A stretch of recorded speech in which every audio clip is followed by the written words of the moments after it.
Bueno,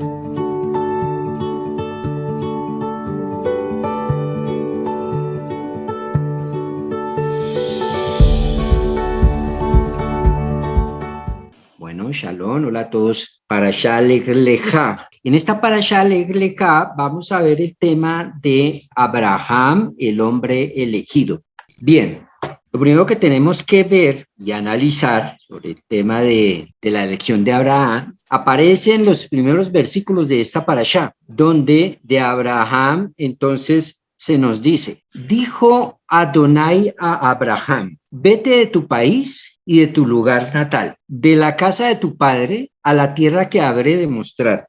Haré de ti una gran nación y te bendeciré y engrandeceré tu nombre y serás bendición. Bendeciré a los que te bendigan y al que te maldiga, maldeciré. Y en ti serán benditas todas las familias de la tierra. Con este enunciado comienza nuestra experiencia con respecto a la elección de Abraham. Tenemos que ver dos cosas básicas para ir enfocando la temática de esta idea. 10 generaciones son desde Adán hasta Noaj. Eso nos dice el Sidra Bereshit. Y entonces, ¿qué nos dice? Que hubo 10 generaciones. Y de esas 10 generaciones, desde Adán hasta Noaj, tenemos que ver con la vida de Adán y su pecado. Adán pecó, la vida de Caín y mató, la conducta de la generación de Enoch y la profanación del nombre de Dios en esta generación. Lemech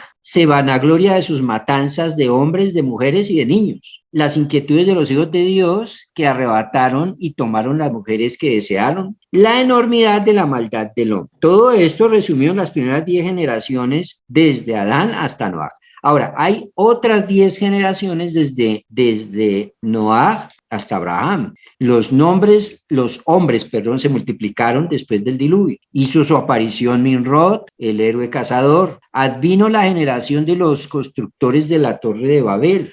La humanidad se dividió en naciones hasta que llegó el momento en que Dios eligió de en medio de la humanidad desunida aquel cuya descendencia tendría la misión de construir un reino santo, un pueblo de sacerdotes. Ahora, la pregunta que se nos hace es, ¿no es el acto de elegir una discriminación? Porque si podemos ver, la Parashá Bereshit habla acerca de él toda la humanidad, que comienza con un hombre que es Adán, ¿cierto? Y que nadie debe creerse más que el otro, porque todos somos hijos de Adán, es decir, todos somos hermanos. Y si todos somos hermanos, ¿por qué elegir a un hombre en especial, un elegido? Luego esto no es discriminatorio con el resto. ¿Cómo puede Dios hacer distingos entre los hombres? Pues todos son iguales y descendientes de un mismo antepasado. Y entonces, para el tema de la elección de Abraham, seguimos haciéndonos preguntas. ¿Cuál fue el motivo por el cual el Creador en la tercera parashá de la Torá, es decir, Lej Lejá, se dirigió a hombres elegidos? ¿Desde dónde sale la idea de elegir a alguien? ¿Por qué elegirlo? ¿Fue que Dios echó dados y dijo, Moisés, a ver,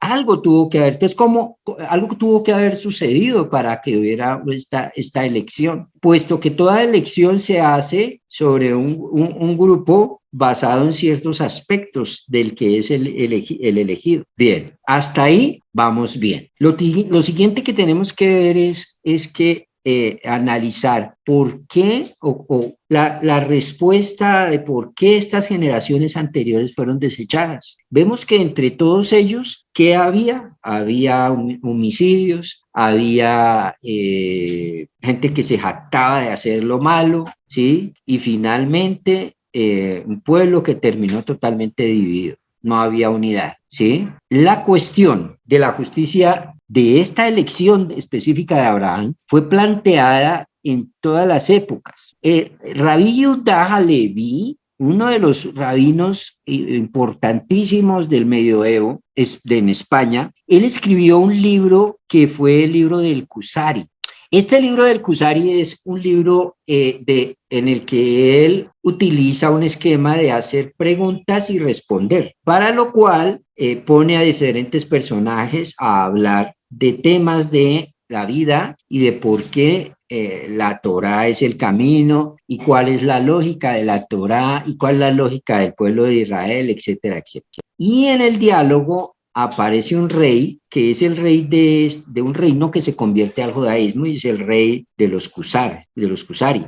Y llegando a este tema, entonces el rey dice, pero no es mejor entonces que Dios enmiende a toda la humanidad, lo cual sería más correcto y más sabio que en lugar de escoger a un solo hombre, la humanidad toda, la historia del hombre y sus fracasos son el tema del libro de Bereshit y en específico de la parashá de Bereshit y la parashá de Noach, como ya vimos. ¿Cuál es el motivo por el cual el creador en la tercera parashá, como tenemos ahí, se dirige específicamente a hombres elegidos? La respuesta a esta pregunta fue dada en un comentario a un versículo de Yirmiyahu, lo leemos en Bereshit Rabá 39:5, con respecto a Jeremías 51:9. Dice Bereshit Rabá, vete. Rabí Azaría comenzó a explicar este versículo con ayuda de este otro. Hemos curado a Babel, mas ella no sana. Abandónala y vámonos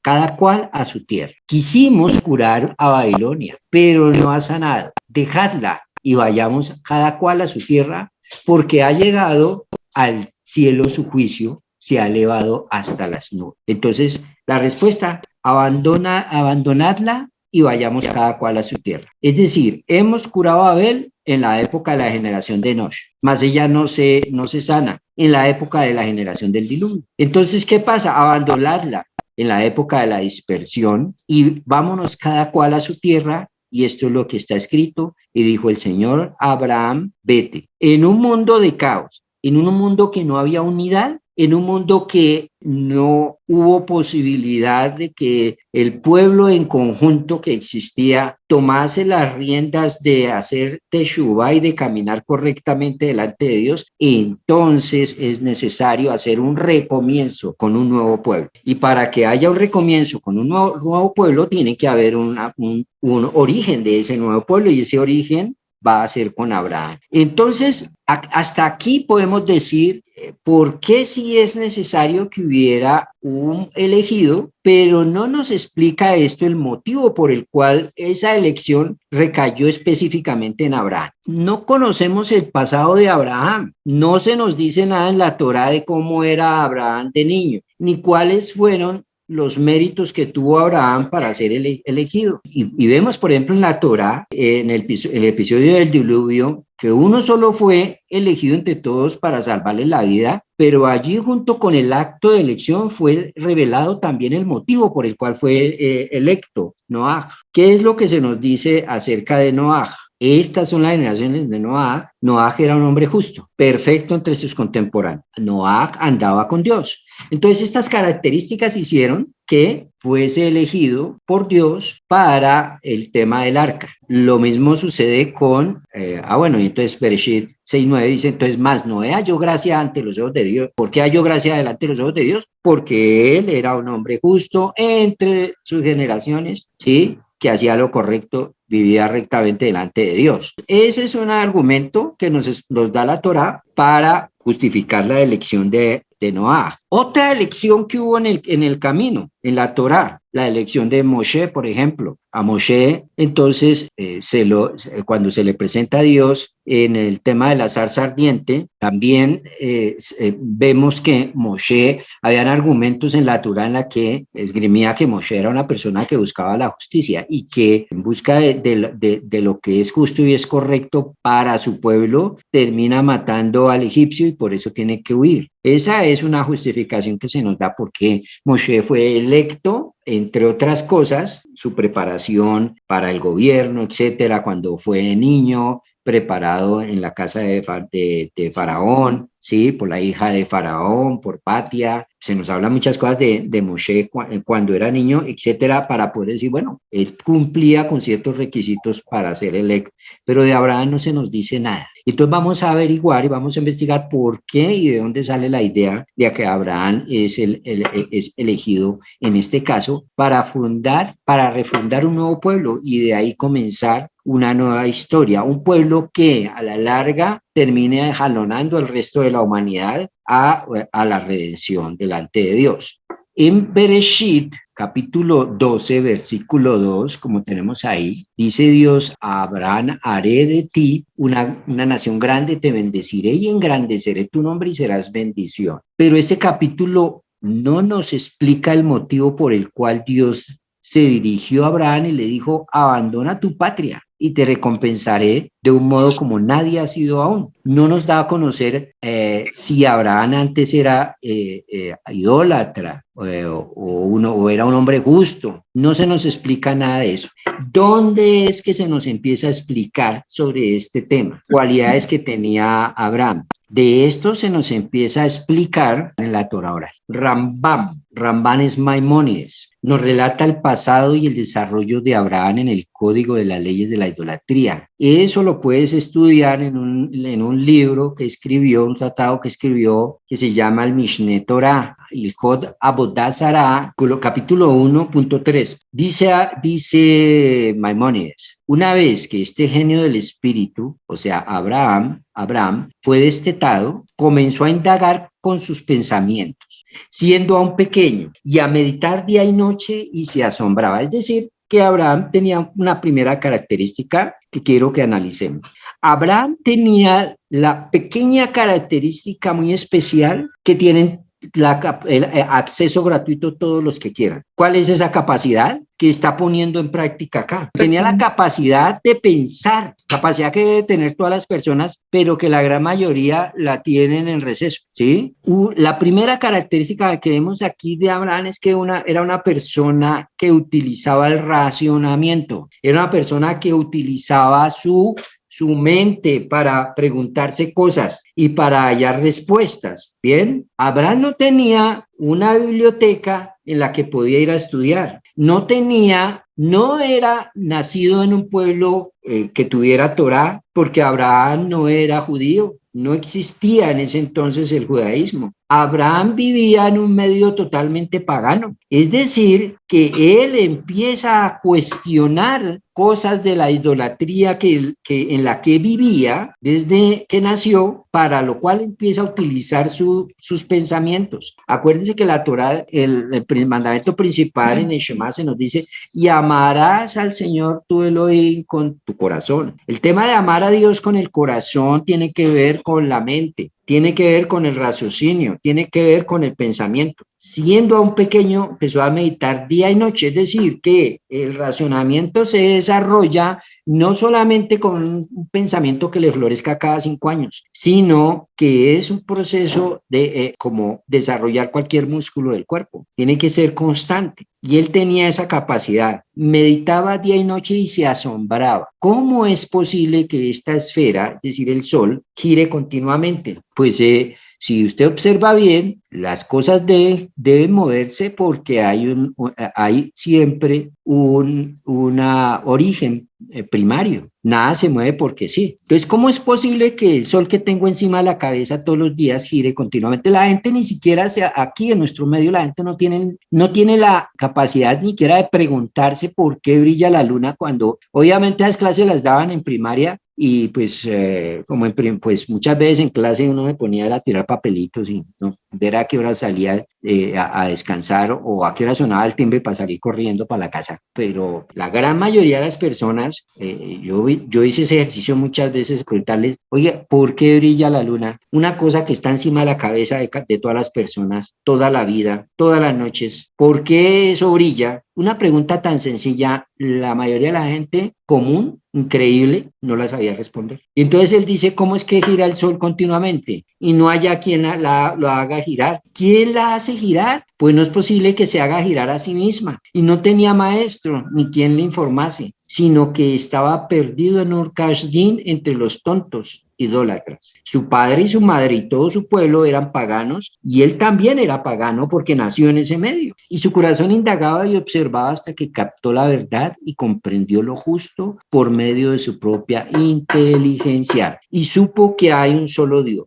¿Cómo supo que hay un solo Dios? Por medio del ejercicio mental, de hacerse preguntas. Por medio del raciocinio se puede explicar la existencia de Dios y la existencia y llegar a la conclusión que Dios es uno, quien mueve la esfera, quien lo creó todo y no existe divinidad alguna fuera de él. Y comprendió que todo el mundo hierra y que la causa de este error fue la adoración de los astros y de las imágenes, hasta que la verdad perdióse de sus mentes. Tenía 40 años cuando reconoció a su creador. Entonces aquí lo que nos enseña Maimónides es que llegó al punto donde reconoció que hay un creador, reconoció que hay uno solo, de modo que no es que él estaba viendo televisión en la casa y le timbraron y él abrió y un fanático religioso entonces fue a golpearle para hablarle de Dios. No fue que él recibió clase de religión en la escuela donde le mostraron la Biblia, no existía eso. No fue tampoco que tuvo una revelación que Dios le habló. Él llegó a esa conclusión producto de aprender a pensar correctamente. Y entonces partamos del principio que Abraham tuvo el mérito de salirse de la idolatría y empezar a vivir una vida de acercarse a Dios,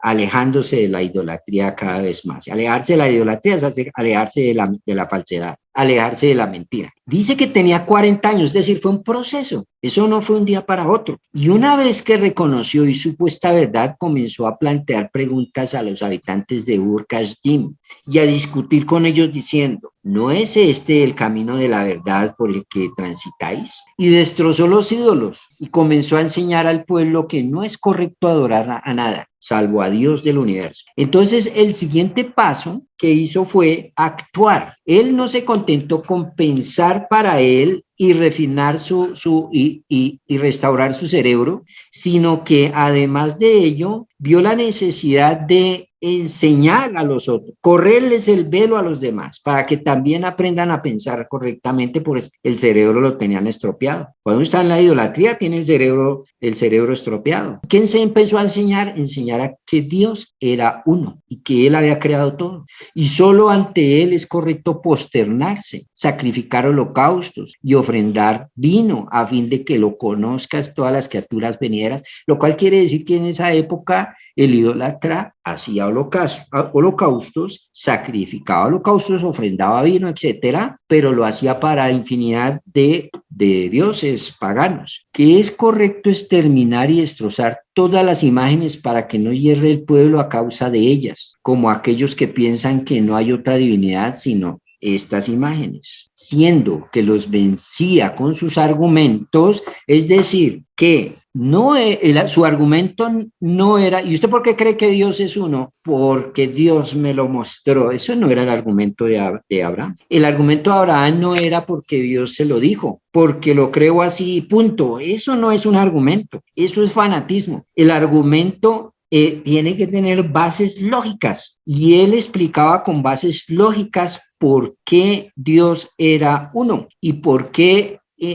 creó al hombre y para qué, etcétera. Y entonces comenzó a pregonar ante todo el mundo y a informarles que hay un solo Dios para todo el mundo y solo Él es correcto adorar. E iba de un lado a otro y reunía gentes de todas las ciudades y de todos los reinos en torno suyo, hasta que llegó a la tierra de Canaán, donde siguió pregonando, como fue dicho, y proclamó el nombre del Señor, el Dios del mundo. Mas el motivo por el que estamos leyendo del texto, por eso se lo coloco en pantalla, mas el motivo por el que el pueblo de Ur Kasdim lo maltrató por su creencia en Dios, porque huyó de ellos para dirigirse a la tierra de Canaán. Entonces, esto no fue gratis para Abraham. Abraham no tenía en su medio social otra gente que él comenzó prácticamente solo a enseñar acerca del monoteísmo.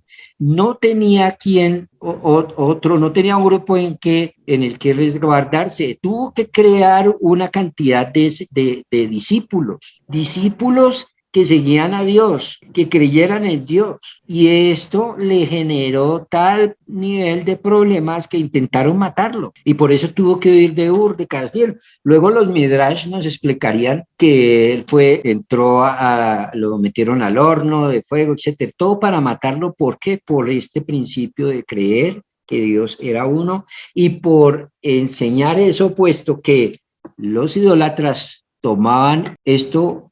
Por ejemplo, Nimrod era considerado un dios y hablar de que Dios no es un hombre y que no hay infinidad de dioses, sino hay uno solo, era irse en contra de la autoridad de ese entonces. Podía morir y podía matarlo legalmente. Entonces, porque se demoró en Harán, porque Dios le ordenó también abandonar este lugar y hacer como pensó en un principio, fue para que lo sirviese y llamase a los hombres a servirlo en la tierra elegida. Allí habría de engrandecer su nombre, allí se bendecirían los pueblos con él, allí no lo tratarían como en Ur-Kashdin, donde lo denigraron, lo maldijeron, lo aprisionaron y lo arrojaron al horno. Le dijo también que había de bendecir a quien lo bendeciría y a quien lo maldeciría sería maldito. También hay otro tratado, Kiddushin 4, en la Mishnah 14, en el Talmud, que dice, nuestros sabios lo describieron no solo como el descubridor de su creador, es decir, que el principio, mis queridos Javerim, no es que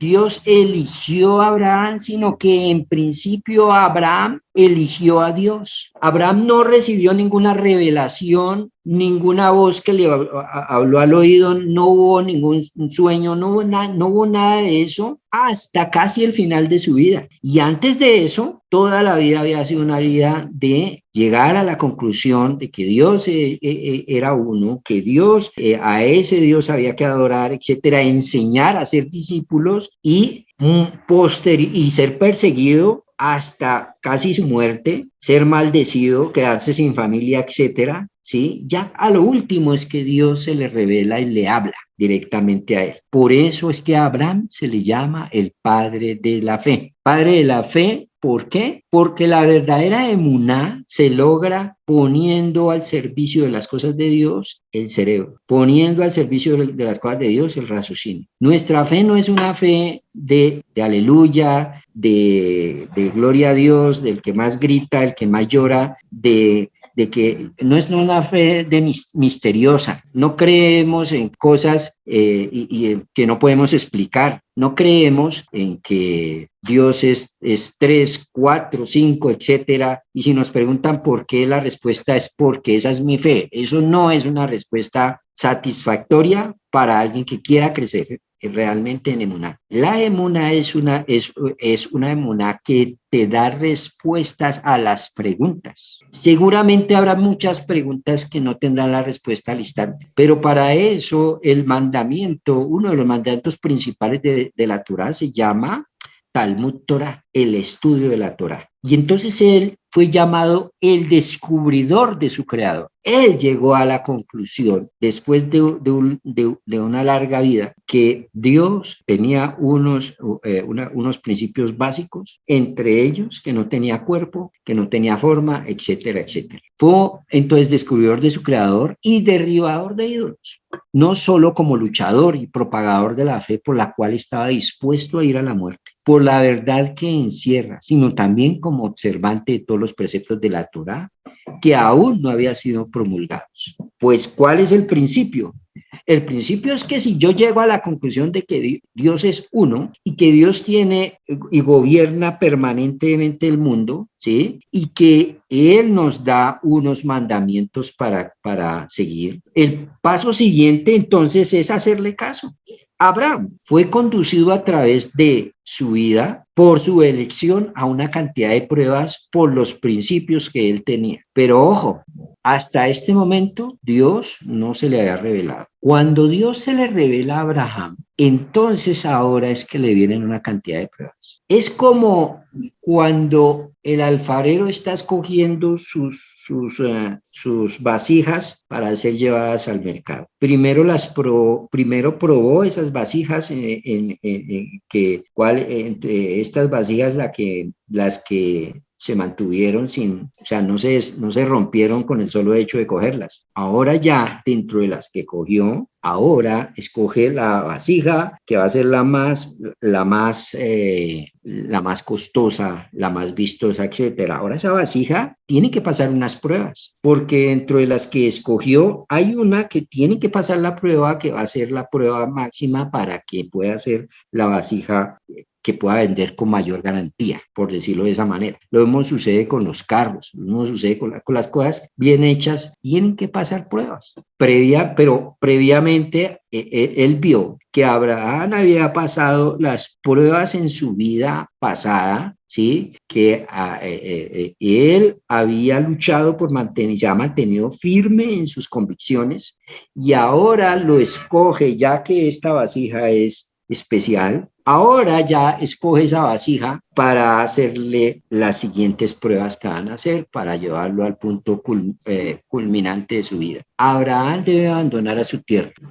Él tiene que pasar la hambruna en la tierra de Canaán y luego bajar hasta donde está Faraón. Su esposa Sara es capturada por Faraón. Viene la guerra contra los 4 reyes que capturaron a Lot. El tomar a Agar como esposa. Los mismos de circuncidarse a sí mismo. Sara llevaba al palacio de Abimelech, la expulsión de Agar, la expulsión de Ismael y la queda de Isaac. Fíjense que dentro de estas 10 pruebas no aparece lo del horno. Eso fue antes de que Dios se le revelara. Es decir, que Dios, ahora que Abraham escogió a Dios, ahora Dios lo escoge a él para pulirlo, para comenzar una nueva saga, un nuevo pueblo. El Midrash Bereshit Rabbah 32:3 dice: dijo Rabí Jonatán, el alfarero no examina cántaros defectuosos a los que no alcanzará a golpear más que una sola vez y se desmenuzan, lo que les estaba diciendo ahorita. ¿Qué es lo que prueba entonces? Cántaros buenos, que aun cuando los golpea varias veces no se desmenuzan. Así también Dios no prueba a los malvados, sino a los justos. Otro principio de Emuná, como está escrito en Teilín 11:5, el Señor prueba a los justos. La gente piensa que el hecho de estar en el camino de la voluntad de Dios no le va a generar pruebas, y es totalmente lo contrario. El justo es probado precisamente porque necesita ser corregido, necesita ser perfeccionado para una labor. Abraham fue escogido para una labor, producto de una vida firme de emuná, ¿sí? Es que creer en Dios, creer en el Dios único, es fácil si a mí se me revela, yo estoy aquí estudiando y yo soy Dios, el Dios de Abraham, de Isaac y Jacob. Yo te digo, Fabio, que haz esto. ¿Cómo no le va a creer? Ahí no hice yo eso realmente el nivel de mérito no es mucho. El mérito es cuando la persona se esfuerza por desarrollar la emuná y aún por esa emuná tiene pruebas en la vida. Ese es el mérito. Entonces, básicamente, la Torá no nos presenta a Abraham como hijo de Terah, ni como vasallo de Nimrod, ni como héroe que haya pasado por pruebas difíciles, sino como un padre de su futura descendencia. ¿Para qué? ¿Por qué entonces la Torá no nos habla, como sí lo hizo con Noah y con Moshe, de la vida pasada de Abraham? Hay quienes ven en el silenciamiento del pasado de Abraham en Babilonia desde otro punto de vista. Dios dispone a probar a Abraham con 10 pruebas, como lo dije ahorita. Los hijos de Abraham que estudian sus actos deben acompañarlo en su trayecto, prueba tras prueba. Por eso no se nos habla del Abraham de antes de que Dios se le revelara, porque esas pruebas fueron el producto de su desarrollo personal, sino ahora se nos habla de Abraham, se nos habla desde que Dios se le revela en adelante, precisamente porque todos los descendientes de Abraham que estudian los actos de Abraham deben acompañarlo también en el trayecto de las pruebas de la vida que tuvo Abraham después de conocer al Señor, después de que Dios se le revelara, disculpen. Es parte intrínseca del examen que no conozcan ni el examinado ni los testigos de la prueba. Nosotros que estudiamos su vida, ¿cuál será el fin? Si tendría éxito o no. ¿Puede acaso la Torá comenzar el relato de sus pruebas revelándonos que Abraham ya afrontó pruebas difíciles antes que Dios mismo comenzara a probarlo? La Torá no nos lo presenta como el hijo de Terah, ni como vasallo de Nimrod, ni como héroe que ya ha pasado por pruebas difíciles, sino como padre de su futura descendencia y como teniendo un futuro ante sí, como alguien que tanto él como sus hijos tienen una misión de cumplir. Por tal motivo, no nos fue relatado nada de su pasado. El hecho mismo de ser candidato a la prueba es garantía suficiente, mis queridos, de su elección. Así se expresa en el Midrash Bereshit Rabbah 32.3. Entonces, en conclusión, Abraham llega a desarrollar una manera de pensar que lo lleva al monoteísmo. En otros términos, ser judío, según nos va a explicar Maimónides en otros tratados, tiene que ver con una manera de pensar. El verdadero judío lo es en el corazón. ¿Qué quiere decir en el corazón? El verdadero judío lo es en su forma de pensar. ¿Qué nos puede identificar a nosotros siempre con el pueblo judío? Con el judío verdadero, en la manera de pensar, en una manera en identificarnos todos en la manera de pensar con respecto a Dios. Esa forma de pensar es la manera de pensar correcta, una manera de pensar que desecha toda idolatría. Litra otro. Bendiciones. Preguntas.